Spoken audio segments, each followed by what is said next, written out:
Good morning students. I hope you all are well at home. Today we are going to start our new chapter number 7, The Raven and the Fox. Okay. यहाँ पर एक छोटी सी story है जिसके writer जो है वो Jean de ला Fontaine है, जो एक फ्रेंच पोइट है. ओके.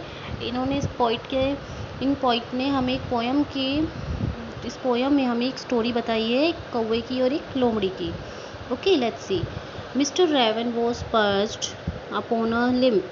जो मिस्टर रेवन है, यहाँ पर मिस्टर रेवन एक काला कौवा को कहा गया है, जो बैठे थे किस पर, एक ब्रांच पर, एक टहनी पर, एक पेड़ की.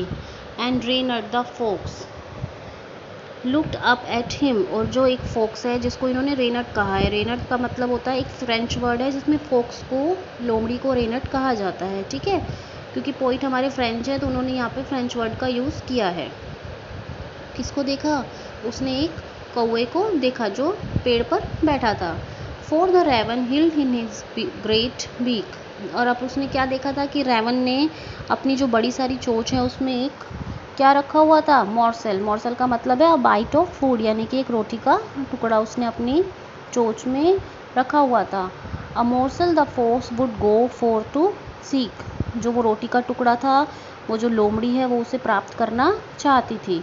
Sad the fox in admiring tones. जो एडमायरिंग टोन्स में एक प्रशंसा भरे आवाज़ में उस फॉक्स ने एक तरकीब लगा के कौवे से कहा, माई वर्ड, मेरे शब्दों के अनुसार, sir raven, you are a handsome bird. आप बहुत सुंदर पक्षी हैं. ये फॉक्स क्या कर रही है, बहुत चालाकी से उसकी प्रशंसा कर रही है ताकि वो रोटी का टुकड़ा उस फॉक्स को मिल जाए. ठीक है. सच फीदर्स, ऐसे पंख. If you would only sing, अगर आप गाना गाओगे, the birds of these woods would call you king. जो इस जंगल के सारे पक्षी हैं वो आपको अपना राजा कहेंगे.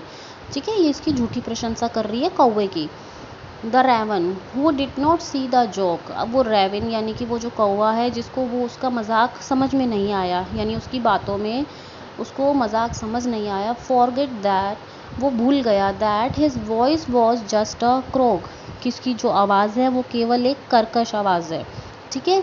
ही ओपन हिज बीक, उसने अपनी चोंच खोल दी फॉक्स की बातों में आकर. इन हिज फुलिश प्राइड, जो उसको झूठा घमंड हो गया था, जो फॉक्स ने उससे बातें कही थी, ये सब सुनकर उसने क्या किया, अपनी चोंच खोल दी, अपना मुंह खोला. And down fell the morsel the fox had spied. और उसके मुंह से वो बाइट ऑफ फूड है, जो रोटी का टुकड़ा है, खाने का टुकड़ा है, वो गिर गया. जो लोमड़ी चाहती थी, जासूसी से जिसे देख रही थी कि भाई वो चाहती थी वो बोले और उसके मुंह से वो टुकड़ा गिर जाए और फॉक्स जो है उसे झपट ले. जैसे ही रोटी का टुकड़ा गिरा, हा हा सेड द फॉक्स, तो फॉक्स जो है हंसने लगी. उसने हंसते हुए क्या कहा, एंड नाउ यू सी, तुमने देखा, you should not listen to flattery, तुम्हें झूठी प्रशंसा करने वाले लोगों की बातों को नहीं सुनना चाहिए. ठीक है, you should not listen. Vanity sir is a horrid vice, की जो घमंड है एक बहुत बुरी आदत है या बहुत बुरा दोष है. हॉरिड मीन्स भयानक या बुरा, और वाइस मतलब आदत या दोष. I am sure the lesson is worth the price, मुझे पूरा यकीन है कि तुमने इसकी कीमत अब चुका दी है. अब लोमड़ी उससे क्या कहती है, फॉक्स जो है क्रॉ से क्या कहती है कि तुमने अब अच्छा लेसन तुम्हें मिल गया होगा कि तुम्हें बुरे लोगों की बातों में या जो झूठी प्रशंसा करने वाले लोग हैं उनकी बातों में कभी नहीं आना चाहिए. इससे तुम्हारा ही नुकसान हमेशा होता है. क्योंकि जो क्रो है उसी का नुकसान हुआ. जैसे ही फॉक्स ने उसकी झूठी प्रशंसा की तो उसे अपने ऊपर घमंड हो गया और उसने जैसे ही गाना गाने के लिए अपनी चोंच को खोला तो जो बाइट ऑफ फूड या मॉर्सेल या रोटी का टुकड़ा उसके मुंह में था वो नीचे गिर गया और फॉक्स ने उसे फटाफट उठा लिया. इसलिए ये लेसन हमें भी सीखना चाहिए कि हमें लोगों की बातों में नहीं आना चाहिए. ओके गाइस, क्लियर है सबको? इसकी एक्सरसाइजेज मैं आपको सेंड कर चुकी हूँ, और अगर फिर भी आपको कोई प्रॉब्लम है तो आप मुझे मैसेज या कॉल कर सकते हैं इवनिंग में. Okay guys, thank you.